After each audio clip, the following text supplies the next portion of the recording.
much less serious case, and a parking fine was imposed on Marilyn Monroe, the young actress soon to be America's most famous beauty.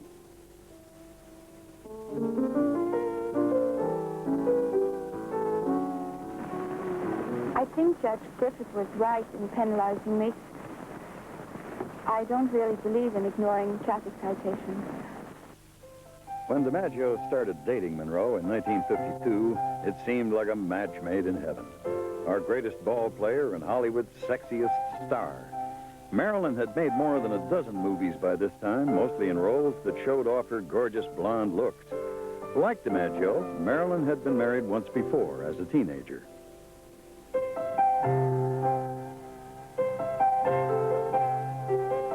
Their marriage took place in January of 1954, but was destined to last less than a year. From the day they took off for their honeymoon in Japan, the couple's every public move was captured on film. Marilyn had no problem with the camera. That was her business. But Dimaggio was basically a shy private person who disliked media intrusions. His baseball career had endowed him with a charisma he didn't want. And now he found himself escort to a woman who could draw a crowd in any city in the world, a circumstance he wasn't comfortable with.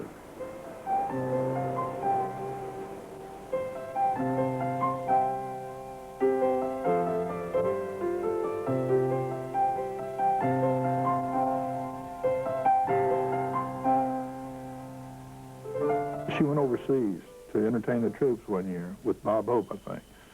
And when she came home, she'd just gotten married to Joe D, I think. Anyway, she said something like, Joe, you can't imagine what it's like to have 50,000 people stand up and applaud you.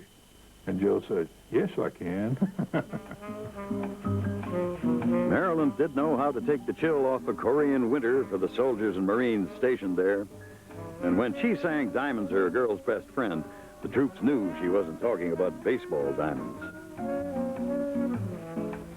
I hear that you're getting to be quite a cook, too. Joe says you can really broil a mean steak. Well, I'm learning. A little slow, but... Joe didn't come along with you, huh? No. Did he see you off in Hollywood last night? Oh, yes. Do you expect to return with him to the World Series? I wish I could, but I'll be finishing this picture when the World Series... yes.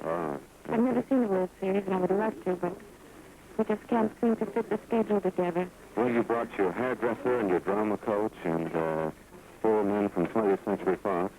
All this and no Joe, huh?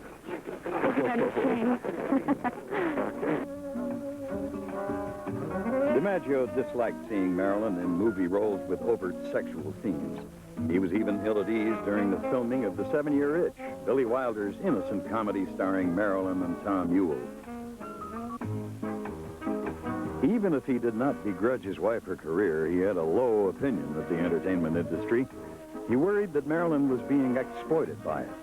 When the movie was released, it went against his grain to see Marilyn promoted in provocative fashion. In the end, there were just too many differences in temperament and taste and lifestyle for Joe and Marilyn to live under the same roof.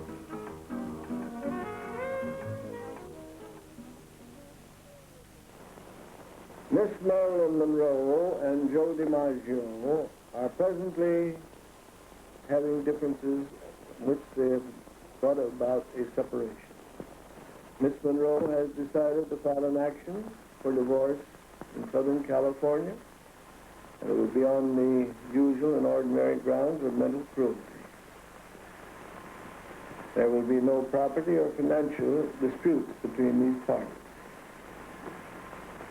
Both of them regret the necessity of the action, but they feel that it is inevitable at this time. After the divorce, Marilyn married once again, this time playwright Arthur Miller. But that marriage ended in divorce in 1961 as Monroe's career began to slip and her emotional problems worsened. Dimaggio stayed in Marilyn's corner, but his moody and reclusive nature was hardly the perfect foil to her compulsive need of love and attention. And yet they saw each other, and there were even rumors of a possible remarriage. And then came Marilyn's death from a drug overdose in 1962. Her apparent suicide at age 36 was a crushing blow to Dimaggio. As one observer put it, his worst defeat in a lifetime of triumphs. He stepped in and made all the funeral arrangements. He limited the mourners to less than 30 close friends, including his son on leave from the Marines, and he barred the usual crush of celebrities. With the same dignity he imposed on the funeral, for many years, reportedly, he sent fresh red roses to Marilyn's grave. And then he stopped because the press found out about it. Both his gesture and its withdrawal perhaps suggest the true depth of Dimaggio's feelings about Marilyn.